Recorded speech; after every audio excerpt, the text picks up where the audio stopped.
Bahagianya itu hanya pura-pura. Iya, jadi memang pura-pura bahagia itu ternyata apa ya? Butuh energi ya. Iya mewek. Kayak and cream langsung. Peluk boleh.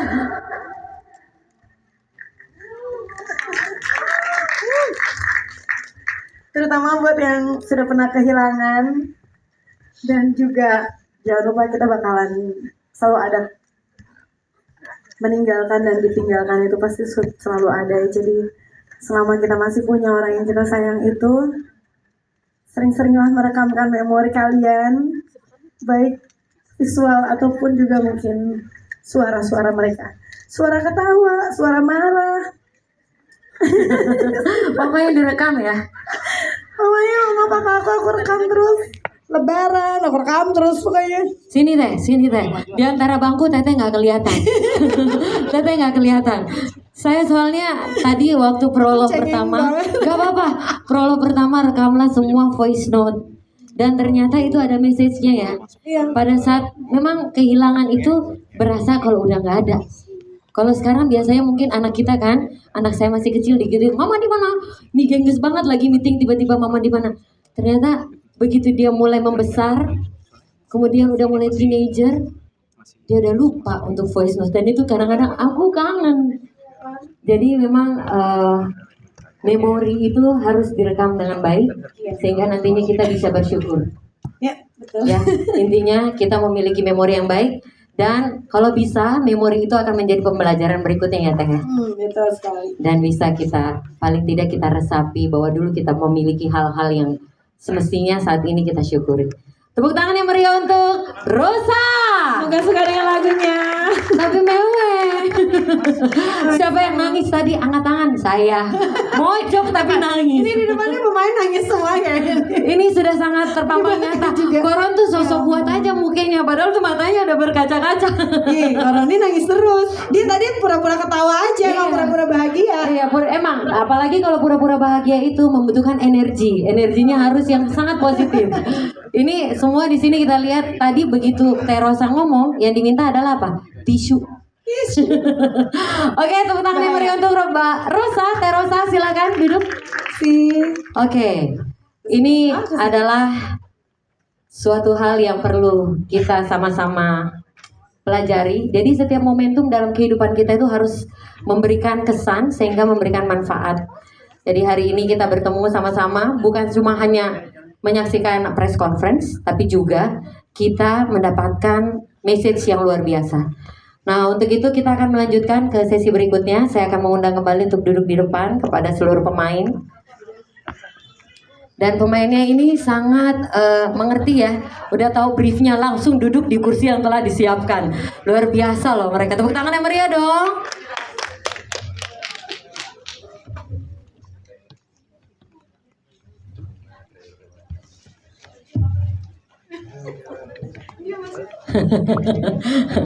Masih menceritakan pengalaman. Ya.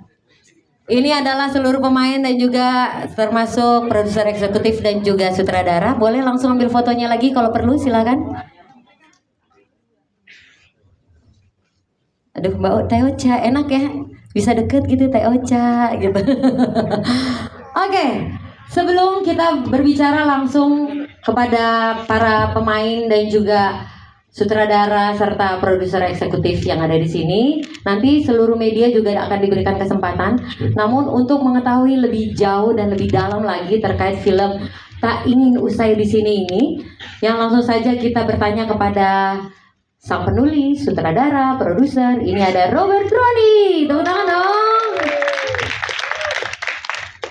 Oke, udah nangis ya. Oke, Mas Robert Roni, ini kan dulu beberapa tahun kemarin ya sukses dengan film romance. Ini adalah The Most Beautiful Girl in the World. Kembali sekarang. Oh baru ya. Oke, Februari lalu. Tiba-tiba nongol lagi nih, jaraknya sangat dekat dengan menawarkan genre drama romantik lagi. Ini kalau baru lihat trailernya, tadi saya udah ini kayak kalau gue nonton agak nangis-nangis nih, jangan sampai dilihat sama orang, bisa agak-agak gimana gitu rasanya.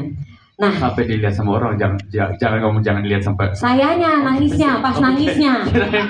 Justru kalau bisa kita nangis bareng-bareng. Oke, bagus. Jadi ini kan ceritanya kalau saya lihat agak dramatis, mengguncang emosi. Sebenarnya apa sih yang ingin disampaikan dari film ini, Mas Robert Roni, silahkan.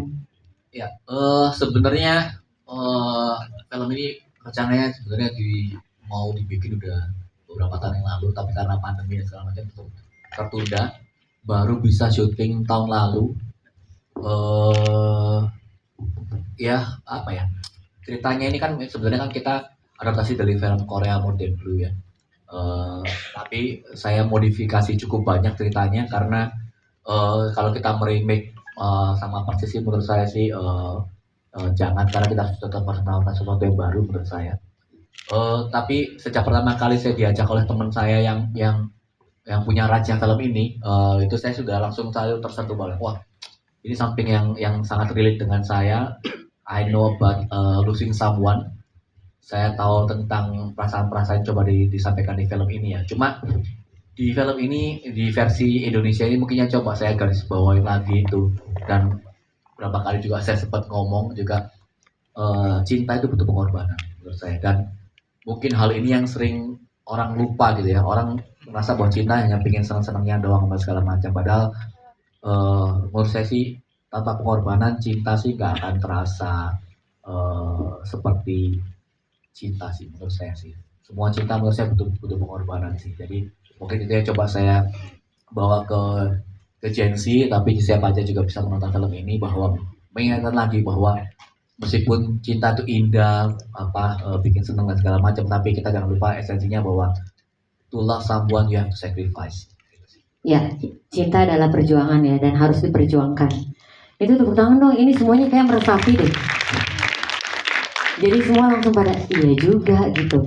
Bahwa selama ini kan kalau cinta itu dianggap adalah take and give aja, tapi ternyata bukan hanya take and give, tapi banyakkan give-nya sih sebenarnya. Iya dong, karena kita harus banyak memberi sehingga orang yang kita sayang itu merasa banget. Mungkin ini juga diharapkan nantinya akan mendapatkan pengalaman tersendiri di dalam film ini. Kemudian ini kan ada Vanessa yang kemarin habis hiatus nih ceritanya kan. Hiatus, tiba-tiba nongol lagi. Dan langsung, ini Koroni langsung nih Vanessa terpilih. Bagaimana sih sebenarnya proses castingnya?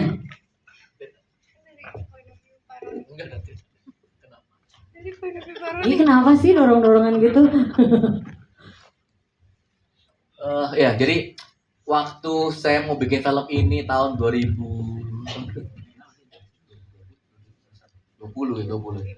Saya waktu mau bikin film ini saya udah tahu saya bakal sutradara dan tulis film ini. Saya udah ngomong, Sa, gue pengen lo yang jadi Krim deh, Sa.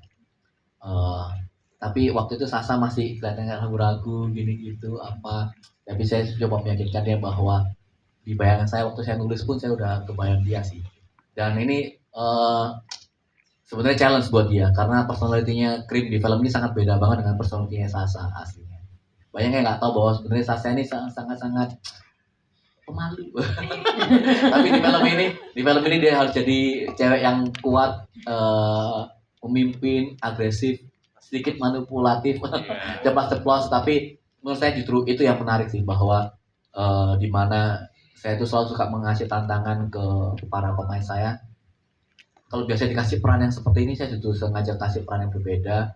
Kalau personality yang seperti itu, saya sengaja ngasih personality yang berbeda di film saya sih. Dan I think bukan berlebihan, ini menurut saya sih acting terbaik Vanessa Priscilla selama karirnya. Benar-benar keluar dari comfort zone ya. Ya nggak Vanessa? Perlu keluar dari comfort zone? Iya. Iya langsung. Tapi sebelum kita berbicara sama Vanessa, ada yang surprising guys yang hadir pada siang hari ini. Ini adalah Rosa. Kaget. Ada lagi siapa ya? Oke, boleh. Ini kan tadi kita udah sama-sama sharing tentang how to lose somebody. Kemudian bagaimana sih caranya supaya kita bisa mengambil makna dari semua orang-orang yang terdekat kita gitu. Nah, tapi ini nih yang perlu dibocorin dan semua orang tahu, selain mengisi soundtrack, ternyata ikutan acting. Boleh diceritain nggak? Ini sebetulnya ajakan paksaan ya. Dari Kak Roni, aku udah bilang aku nggak bisa acting, nggak bisa, udah bisa, nggak bisa gitu. Tapi ini berperannya sebagai Rosa kok. Jadi gimana? Gitu. Jadi aku di sini mau memerankan diri sebagai Rosa, penyanyi yang waktu itu lagi sedikit frustasi karena tidak mendapat lagu yang bagus. Gitu. Dikasih lagunya tuh kayak aneh-aneh banget, harus nonton deh filmnya. Kayak aku kayak apa berhenti aja jadi penyanyi gitu ya di film itu kayak gitu, di film itu kok karena lagunya ajaib banget. Jadi itu tapi bayangan sehari-hari buat kalian teman-teman. Mungkin kalau kalian mikir wah lagu Teo aja bagus-bagus, oh jangan sedih, itu penuh proses. Jadi banyak juga lagu-lagu aku yang seperti di film ini gitu, kayak yang adalah contohnya nanti, bukan lagu yang ini ya, ada lagu yang dicobain gitu, aduh absurd banget lagunya gitu, kayak udah jangan nyanyi deh gitu. Jadi aku ngambek di film itu, ceritanya ngambek. Ya udah terus udah gitu nyari lagu, tiba-tiba ini juga kehidupan sehari-hari sering juga terjadi ya. Tiba-tiba seseorang mendengarkan satu lagu demo, so dengerin kayak ini lucu nih gitu. Demonya cuma genjreng-genjreng gitar aja. Dan di saat itu tuh ngerasa ini bagus nih lagunya. Aku udah kebayang langsung, biasanya gitu. Aku udah dengerin lagu, aku kebayang, oh musiknya nanti aku akan bikin begini nih. Oh ini akan pakai orkestra kah, akan ini ya begini, itu segala macam. Jadi di film itu aku mau memerankan diri sendiri dengan kebiasaan aku ketika aku lagi mencari lagu. Dan akhirnya terlibatlah aku dengan perkenalan sepasang cowok cewek ini gitu, Kay and Cream. Akhirnya aku jadi tahu kenapa lagu ini tuh dibikin, apa sih cerita di balik itu gitu. Dan akhirnya lagunya kalian denger tadi, ya lagunya emang sesedih itu sih. Tapi lebih sedih filmnya demi Allah sih. Pengen lihat sih sebenarnya, walaupun dia cameo menjadi dirinya sendiri ya. Mau cerita dikit dong Ya, silakan. tentang Rosa. Jadi waktu pertama kali ide bikin film ini memang kan kita butuh peran penyanyi gitu ya. Dari awal saya pengen harus penyanyi beneran gitu. Dan sejak awal saya bikin Ocha sih yang main. Tapi ya maju mundur, mau nggak ya kira-kira apa segala macam. Tapi yang bikin saya yakin dan saya percaya bahwa gak ada yang kebetulan di dunia ini. Waktu saya nonton dokumenterinya Ocha yang waktu tayang di bioskop itu, saya langsung merasa bahwa gak ada lagi penyanyi di Indonesia yang bisa memerankan peran ini selain Ocha sih. Waktu itu padahal belum kenal, tapi saya ngerasa I knew Ada her. chemistry ya? I knew her from that documentary. Dan ya benar, saya merasa gak ada yang kebetulan sih. Saya ketemu dengan dia, saya coba yakinkan, dan ternyata insting saya benar. Acting Rosa di sini luar biasa. Beneran. Jadi grogi. Saya sampai bilang setelah ini pasti banyak tawaran untuk acting untuk Ocha karena bagus banget. Asa yang berakting bareng sama Ocha langsung berkaca-kaca terus dia setiap kali nangis. Sebagus itu. Jadi thank you Ocha udah bergabung. Sama Roko, makasih. Aku nggak tahu apakah ini akan jadi satu kali dalam hidup aku atau Jangan dong. Paling aku berterima kasih karena dan bersyukur karena aku mengambil kesempatan gitu untuk mencoba, setidaknya aku mencoba gitu untuk Lucu ya, kalau orang malu-malu gitu lucu ya. Gimana? tapi yang pasti sih paling bagusan nyanyi lah. Nanti kita akan nilai sendiri. Kalau sudah produser dan sutradara bilang oke, insya Allah mata dunia juga Semoga bilang kalian oke. juga yes ya. Iya dong, yes dong. Oke, ini karena Teo Cha ini adalah tamu istimewa kita yang tiba-tiba hadir, yang memberikan kejutan. Dan habis ini nyanyi lagi. Kita udah ngomong aja nggak apa-apa. Enggak, justru mau ngingetin jadwal Anda padat, Bu. Jadi mohon izin teman-teman, Mbak Ocha udah harus jalan lagi. Saya udah dikode sama manajernya, yang lain udah pada nungguin. Katanya harus ganti gaun. Teman-teman media, terima kasih banyak, dan juga pastinya semua penggemar film Indonesia, terutama Kokoran, terima kasih banyak. Vanessa, Brian, dan teman-teman semuanya. Semua thank you. Pandi di belakang Pandi. Oh, Pandi, Pandi. Mohon maaf banget ini teman-teman aku, teman-teman main film gue. Yeah. Geng gue. Jadi aku senang banget, dan aku Janji kalian semua pasti bakal jatuh cinta sama peran mereka di sini. Karakternya luar biasa banget dan seperti biasa Koko Roni bisa bikin perasaan kita campur aduk, tapi jujur sih pasti nonton film ini gak cuma satu kali. Iya, sepertinya saya juga akan Iya. begitu sih. Bener banget, pasti ngajakin si ini sini. Pokoknya ajakin teman-teman yang emang gampang mewek ya. Aduh, Gitu. gue banget tuh kayaknya. Pokoknya terima kasih banyak kesempatannya. Mohon maaf saya undur diri. Sampai ketemu nanti di Ya. premiere ya Ya. semuanya. Oke, sebelum pergi Teh Rosa boleh foto satu kali lagi Teh. Sambil duduk aja Teh.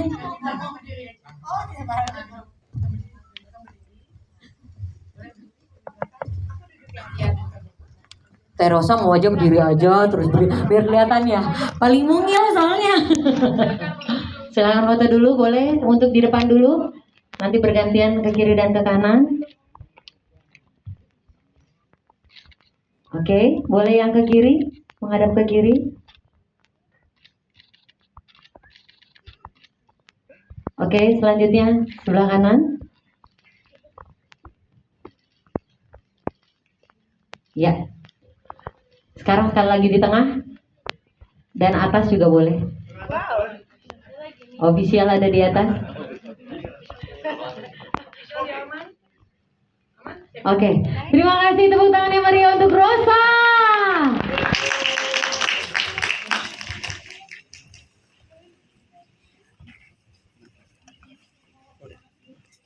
Ini luar biasa, kita kehadiran Diva hadir di sela-sela kesibukannya dan ternyata memberikan apa ya pengalaman atau ternyata beliau juga bisa bermain film.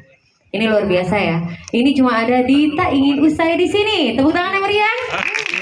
Selanjutnya saya akan bertanya kepada Bapak Andi Budiman. Nah ini kan drama romance yang populer di Indonesia memang modelnya seperti ini sebenarnya. Karena membawa cinta. Karena memang tadi saya bilang cinta itu tidak pernah lepas dari kehidupan kita sehari-hari.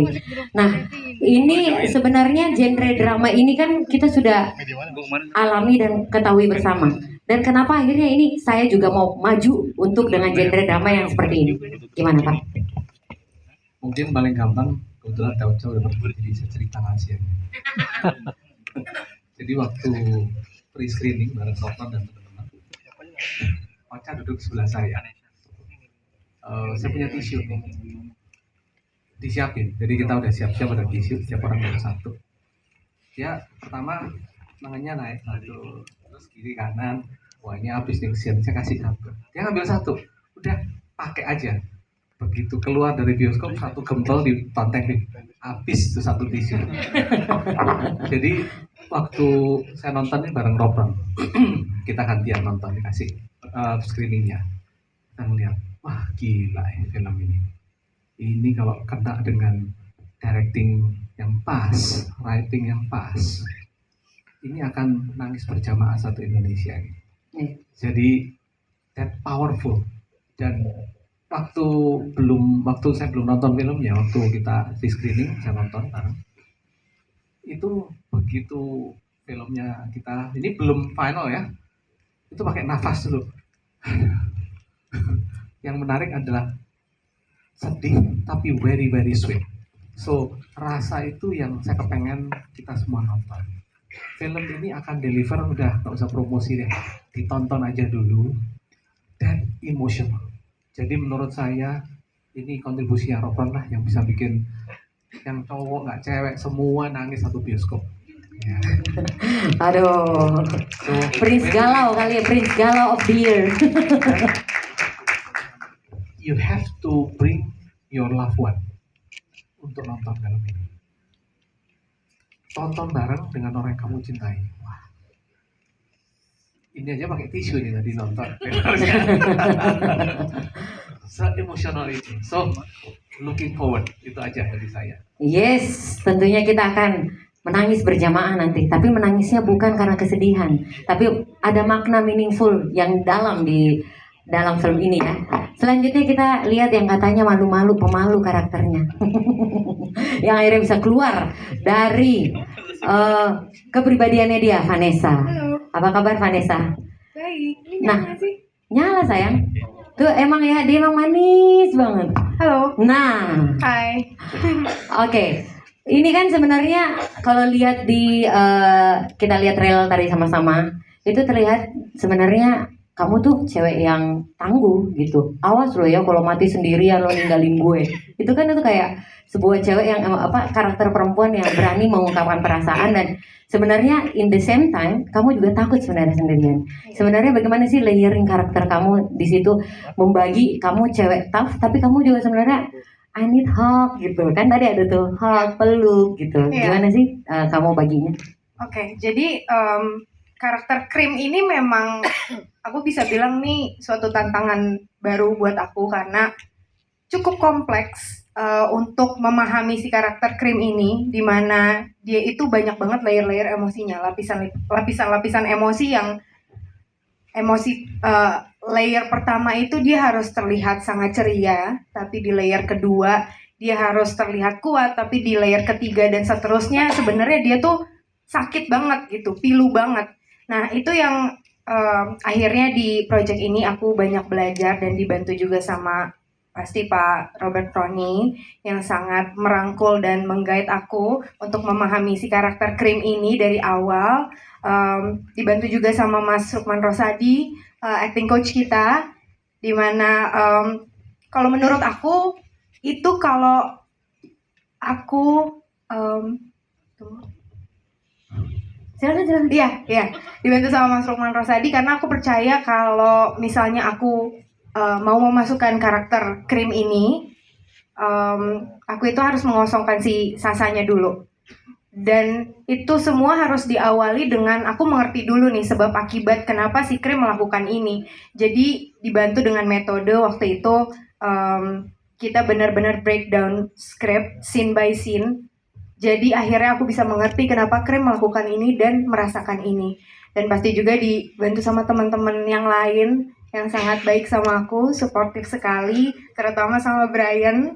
Aku bersyukur sekali di sini bisa ketemu sama So sweet Brian. nggak sih? So sweet banget. Karena Brian sangat profesional, dia sangat helpful juga dan sangat membantu lah. Iya. Nah, kalau tadi udah dipuji tuh, helpful, membantu. Nah, bagi Brian yang memerankan seorang K yang menyimpan cinta sedalam mungkin sampai dicari jodoh gitu. Menjaga jodohmu itu gimana?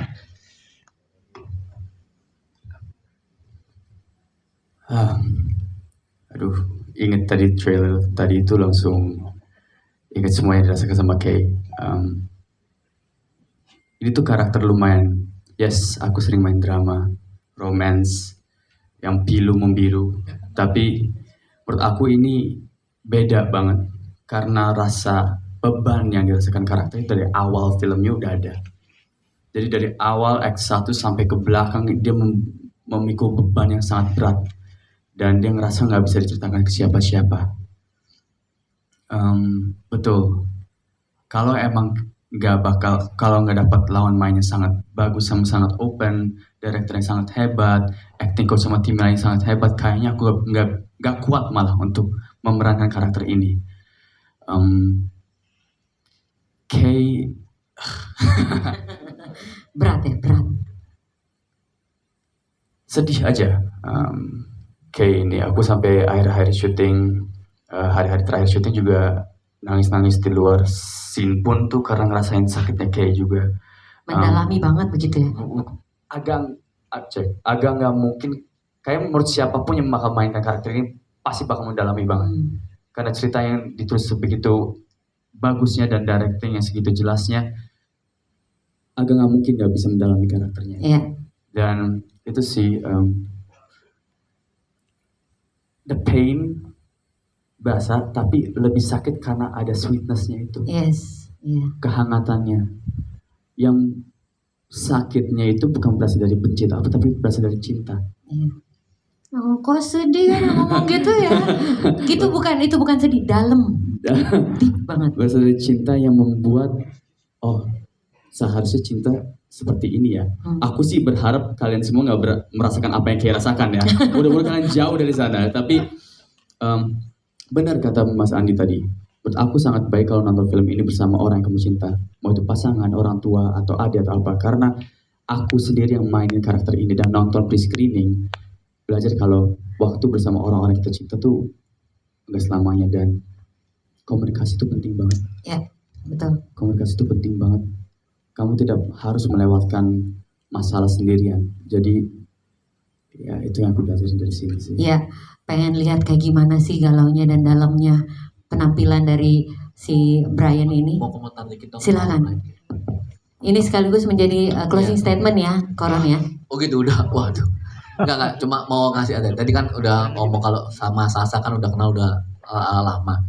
Baru ketemu Brian di proyek ini, tapi saya bersyukur bisa ketemu Brian dan udah pastilah kita akan terus kerjasama di proyek mendatang karena kita sangat cocok ya. We sharing same passion about movies, tapi yang saya ngerasa agak bersalah itu karena saking mendalami peran ini Brian itu sampai beberapa kali selama syuting saya tuh berusaha untuk menenangkan dia karena dia saking into the karakternya itu sampai he cannot control himself. Wah, tepuk tangan dong. Nggak terhitung saya berapa kali saya tuh coba untuk nenangin dia sampai we have to hug each other for quite some time. Jadi banyaklah ada adegan-adegan tertentu yang saya sampai I feel bad sih karena karena dia bukan lagi berakting tapi dia udah menjadi key yang sangat-sangat sedih sih. Jadi saya sampai berusaha ngomong, aduh udah jangan harus let go lah. Karena banyak sekali sisi berat itu ya. Salah saksinya lah kita. Pokoknya setiap kali berapa kali take itu dia selalu nyari saya. Hug dulu. Hug dulu. Enggak, wah berat sih memang. Berarti ini memang emosional banget ya. Aku tambahkan dikit. Boleh silakan. Soalnya emosional itu bukan emosional yang bisa lepas. Yes, jadi disimpan gitu ya. Emosi yang seperti si Sasa tadi bilang, layersnya banyak banget. Jadi kelihatan senang baik-baik aja, tapi sebenarnya di dalam tuh baik ditahan. Ini namanya benar-benar pura-pura bahagia itu melelahkan. Dan itu yang capek. Yes. Jadi kalau adegan kamu suruh aku nangis, keluarin semuanya, oke, itu habis take, lega. Tapi ini karena nggak boleh keluar semuanya, itu yang harus kayak, ini dah hug mana parah, ini dah hug. Gitu. Karena harus ada rilisnya itu sedikit. Nah, rilisnya nanti itu kita akan sama-sama saksikan bersama nih pada saat nanti akan tayang di seluruh bioskop di Nusantara tanggal 5 Juni 2025. Tak ingin usai di sini. Tepuk tangan yang meriah. Terima kasih. Beneran closing statement nih. Iya. Kalau gitu saya harus shout out ke semua pemainnya. Jadi sedikit cerita ya. Jadi saya ini termasuk privilege kalau setiap kali saya direct film itu saya cuma direct film yang saya pengen ya. Jadi semua pemain yang ada di belakang kita ini saya handpick mereka secara personal. Cerita satu-satu ya. Davina saya ngejar-ngejar banget untuk peran ini. Ditolak berkali-kali sampai saya harus meyakinkan, percaya gue deh, this is a good role. Karena menurut saya ini beda dengan peran-peran yang pernah diperankan Davina sebelumnya, dan I know that she has a huge range gitu ya. Saya justru sekali lagi tadi saya bilang bahwa saya itu suka ngasih peran yang beda ke aktor yang biasanya dikasih peran ini, saya justru kasih peran berbeda. Dan saya rasa sih Davina juga tampil luar biasa di film ini. I'm really happy. Kalau Rain saya udah pernah kerjasama sebelumnya di film kita yang dulu. Jadi waktu nulis gue kelihatannya Rain. Langsung karena nggak perlu ngapa-ngapain, langsung kelihatan bahwa ini orang baik-baik dan ganteng udah. Iya betul. Warawiri di belakang ganteng banget tuh. Jadi udah gampang sih. Jadi untuk ke arah sana jadi karena perannya nih harus sangat-sangat simpatik, gak gampang kan? Ganteng doang sih banyak lah ya. Gue juga ganteng Koron ya, kata-kata Koron gitu ya. Tapi ganteng, kelihatan simpatik, baik. Gue bilang langsung waktu nulis aja gue pikir kelihatannya Rain ini. Beneran. Selanjutnya yang lain kok. So thank you Rain juga. Berikutnya Jinan, saya sering sorry agak nyebut masa lalu dikit Jinan, nggak apa-apa ya. Saya tuh sering kerjasama dengan JKT48. Jadi udah kenal banyak dengan teman-teman JKT48. Jadi waktu butuh peran yang untuk Momo ini saya tahu harus ngambil selalu JKT48. Setelah dari berbagai pemain yang itu saya pilih Jinan sih karena I think dia itu bisa punya layer yang di permukaan kelihatannya cuma hahaha doang, tapi actually she has a depth dan Jinan punya itu. Terus Asa saya dikenalin dari temen saya Erwin. Dia bilang, Ron, you have to meet this girl. She's so brilliant. She's so good. Gue bilang, masa sih? Lihat lah. Terus waktu, Tapi terbukti kan? iya, Keren kan? Waktu kita casting director kita Widi, saya akan kasih peran kasih kriteria gitu ya. Dari berbagai video, saya langsung ngomong udah dah, gak usah nyari lagi dah. Udah dia Far aja. and beyond kelas dia dengan semua waktu itu ada berapa nama ya, 5-6 orang itu jauh banget dia bilang Iya. depth-nya udah asa aja lah, udah nggak usah yang lain. Udah nggak perlu nyari yang lain lagi. Terus Ya. Anya juga, saya ngerasa Anya ini seorang aktris yang unik. Dari pertama kali ketemu aja saya langsung bilang, she has something yang menurut saya gak banyak orang yang punya. Jadi saya juga seneng Anya bisa berperan di film ini meskipun perannya mungkin gak banyak, tapi she shows that she understand what I want from her. Ya. Dan hopefully kita bisa kerjasama lagi di film berikutnya ya. Amin. Yang di belakang tuh dari tadi minta banget di-mention. Yang di belakang nih minta banget Terakhir di-mention. Tanta, saya kenal Dimention di IG aja. saya kenal Tanta ini udah tahunan. Dari dulu saya nawarin peran selalu ditolak. Oh ditolak kok. Gak pernah ditolak. Gak pernah mau, dia bilang Budgetnya gak masuk. Terlalu Apaan? gak mau. Apaan perannya cuma gini doang udah. Nah, sampai akhirnya Tanta, ini gue sekali ini gue yang direct, lu jangan gak mau dong. Oke kalau yang direct gue mau deh. Baru mau. Iya. Dan happy banget dengan Ya. Tanta di sini karena di tengah semua kesedihan apa serius-serius Ada yang satu lucu, sosok ada ya. yang lucu ya. Jadi nggak sedih-sedih dulu lah, Iya. ada lucu Iya. lah di film ini lah.